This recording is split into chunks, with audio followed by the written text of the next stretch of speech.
ಪರಿಸ್ಥಿತಿ ನಿಮಗೇನು ಗೊತ್ತು? ನೀವೇನು ಡಿಪ್ರೆಷನ್ ಬಂದಿದೆ ನಿಮಗೆ? ನಂತರ ಯಾರು ಡಿಪ್ರೆಷನ್ ಅವರಿಗೆ ಟ್ರೀಟ್ಮೆಂಟ್ ಕೊಟ್ಟರೆ ಡಿಪ್ರೆಷನ್ಗೆ ಹೊರಟೋಗ್ತಾರೆ. ಭಗವಂತ ದೊಡ್ಡವನು, ನಂಗೆ ಏನೂ ಆಗಿಲ್ಲ, ಚೆನ್ನಾಗಿದ್ದೀನಿ ನಾನು, ನಂಗೆ ಯಾವ ತಲೆ ಕೆಟ್ಟೋಗಿದೆ ಇದೆಲ್ಲ ಹೇಳಬೇಕು ಅಂತ ಹೇಳಿದ್ದನ್ನೇ ಹೇಳ್ತಾ ಇದ್ದರೆ ತಲೆ ಕೆಟ್ಟೋಗುತ್ತೆ. ನಂಗೆ ಇನ್ನೂ ತಲೆ ಕೆಟ್ಟಿಲ್ಲ, ಗಟ್ಟಿಯಾಗಿ ಇಟ್ಕೊಂಡಿದ್ದೀವಿ. ಇದೊಂದು ಹೋರಾಟ.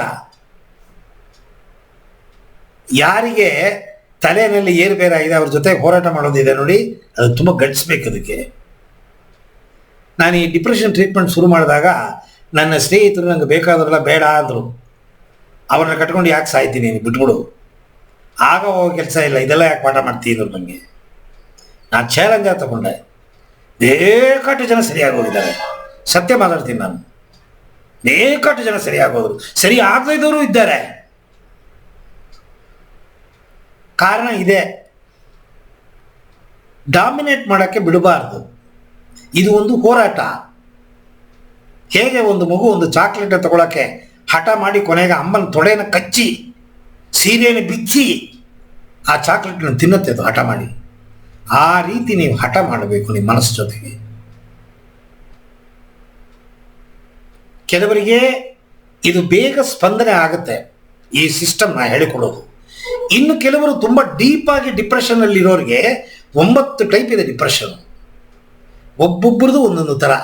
ಅದಕ್ಕೆ ಕಾಮನ್ ಆಗಿ ಸಿಂಪ್ಟಮ್ಸ್ ಎಲ್ಲ ಒಂದೇ ಇದ್ದರೂ ಕೂಡ ಒಂದೊಂದು ಡಿಪ್ರೆಷನ್ನು ಒಂದೊಂದು ರೀತಿ ಸ್ಪಂದಿಸಿರುತ್ತೆ ಮನುಷ್ಯನಿಗೆ.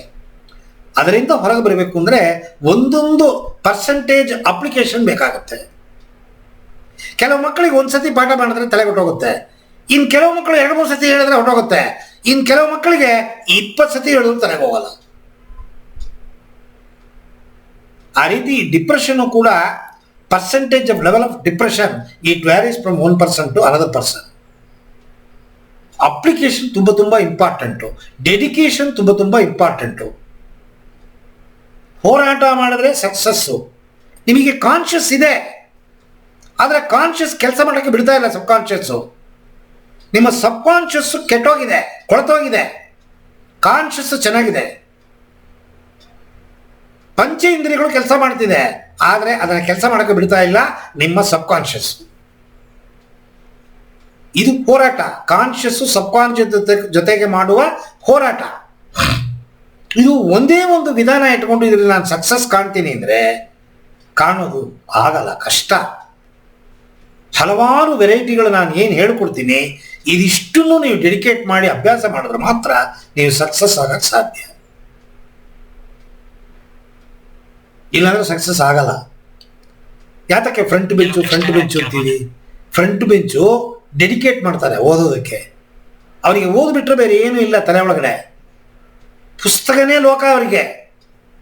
ಆ ರೀತಿ ನಿಮಗೆ ಯಾವಾಗಲೂ ಇದೇ ಇರಬೇಕು ನಿಮ್ಮ ತಲೆ ಒಳಗಡೆ. ಇತ್ತು ಅಂದರೆ ನೀವು ಕ್ಲಿಕ್ ಆಗ್ತೀರಾ, ಖಂಡಿತ ಸಕ್ಸಸ್ ಆಗ್ತೀರ ನೀವು.